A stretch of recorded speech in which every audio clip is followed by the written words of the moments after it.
Hello everyone! In this lesson, we will learn how to work with multiple post types. Let's dive right into the action and jump into our text editor. So here we are within our searchroute.php file that we've been working on for the last couple of lessons. And at the moment, the WP query that we're putting together only looks for posts that are of the post type professor. And clearly, we don't want our search overlay to be limited to only professors, right? We want to search everything on the site. Now, luckily, WordPress makes it very easy to query for multiple post types.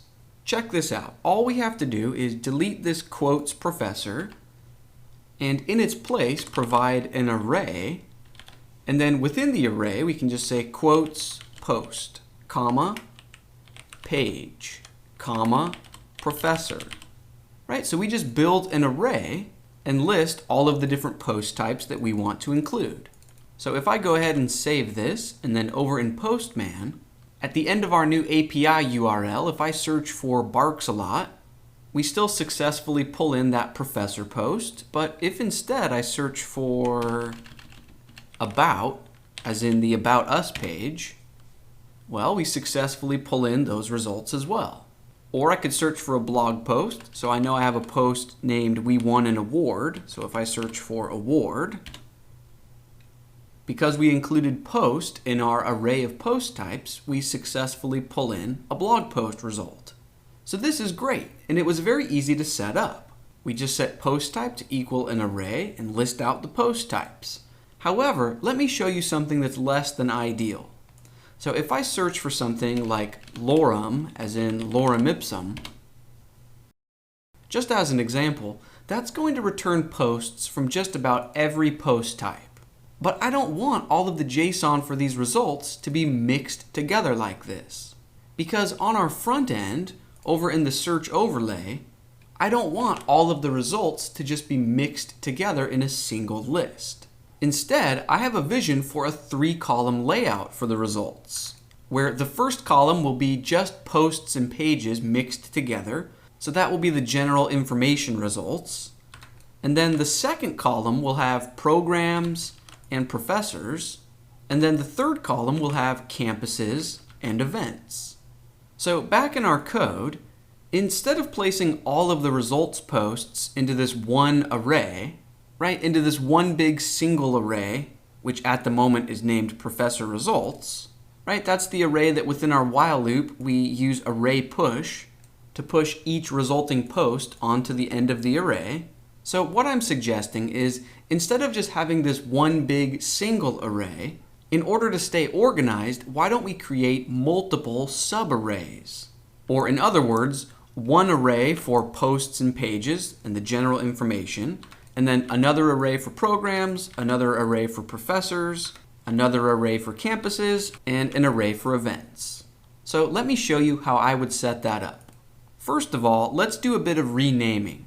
This query is no longer just for professors, so let's rename this query object from professors to maybe main query. I just made this name up. You could choose whatever you want, but we do want to match that name down here when we are looping through it. So within our while loop, instead of professors, let's change that to main query. And then on this line, when we call the post, let's change that from professors to main query. And then on a similar note, when it comes to this empty array that we are populating, it doesn't make sense to name it professor results, since it's going to contain all sorts of data.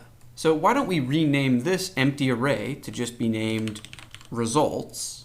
Okay, and then down at the very bottom of this file, when we are returning something, instead of trying to return an array that no longer exists, let's return results. Now, I realize that the last minute or two might have been difficult to follow, but I think our next step is going to help clear things up a bit. So check this out. Within this empty array named results, right, this is the array that we're going to populate as we loop through the results. Within this empty array, let's actually drop down in between the parentheses.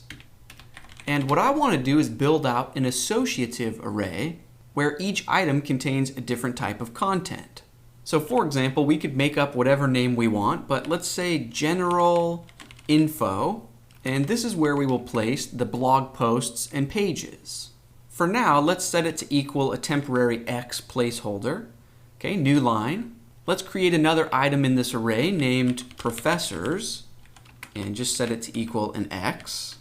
Okay, and then what other types of content do we have? We have programs, and we have events, and we have campuses. Now, instead of just placeholder X's, I want each one of these X's to be an array, an empty array that we can push onto and populate within our loop. So instead of this X placeholder, just say array, and then do the same thing for these other 4 X's. So you can just copy and paste. Okay, and at this point, I think my game plan is starting to shift into focus. We've got this query that's going to contain results from all different sorts of post types, and then when we loop through it, depending on the post type of the current result, we will just push it into the appropriate empty array. Before we update our loop code, let's be sure to include all post types up in this array. So at the moment, I've got post, page, professor. Let's not forget about program, campus, and event.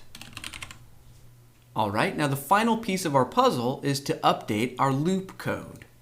So within this while loop down here, this selected code will run once for each post in the results.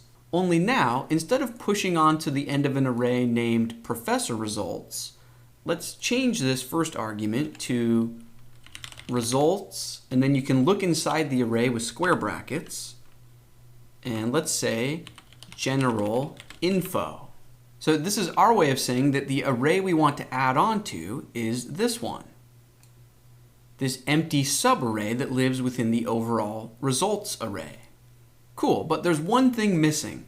This array push line, we actually want to wrap this within conditional logic, because we only want to add something to the general info array if it's a blog post or a page, right? We want to funnel all of the other content types into their appropriate arrays. So let's do this. Right above this array push line, let's just write an if statement. So if parentheses, curly brackets, and for the condition, we can just say if get post type, which is a WordPress function, so it gets its own set of parentheses. If that equals post, or if get post type equals page, so if the current result is a post or a page, then within the curly brackets for the if statement, let's just cut and paste this array push code. So cut that, paste it in here. Okay, and then we can just duplicate this block of code for each of the other types, like professors, programs, events, and campuses. So I'm just going to copy and paste and duplicate this if statement block of code that we just set up. Copy that, and then right below it, just paste it in again. So this time, let's say if get post type equals professor, and then in this case, we don't need the other or condition. And if that's the case, then the array that we want to push it onto is results, and then the subarray of professors. Right, so big picture, this while loop is going to loop through all of the results. And then with these different if statements, we're just trying to funnel the results into their appropriate locations.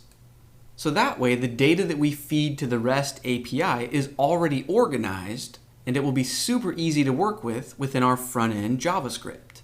So let's just finish up and set up a couple additional if statements for the other post types. So I'm just going to copy this right below it, duplicate it. Let's say if get post type equals program, then let's push it onto the array programs. Let's paste it again. If get post type equals campus, then add it to the results campuses subarray. And then finally below this, one more time, if get post type equals event, add it to the events array. Okay, now that we've taken care of all of the different possibilities, let's go ahead and save this and then test it out over in Postman. So if I search for barks a lot, perfect. This is exactly what I would want to see. The only post on our website that matches a search of barks a lot is a professor post. So here we see it, and then all of our other arrays are empty. So if instead I searched for about, as in the About Us page, we see a few results in the general info array, but all of the others are empty. Cool, so this is going to make it very easy to build out our 3-column layout where we separate the different types of content. And that's exactly what we are going to work on in the next lesson. In the next video, we are going to connect the dots between our front-end overlay JavaScript and the new custom API URL that we've been building. It should be a lot of fun to put everything together, so let's keep rolling, and I will see you in the next lesson.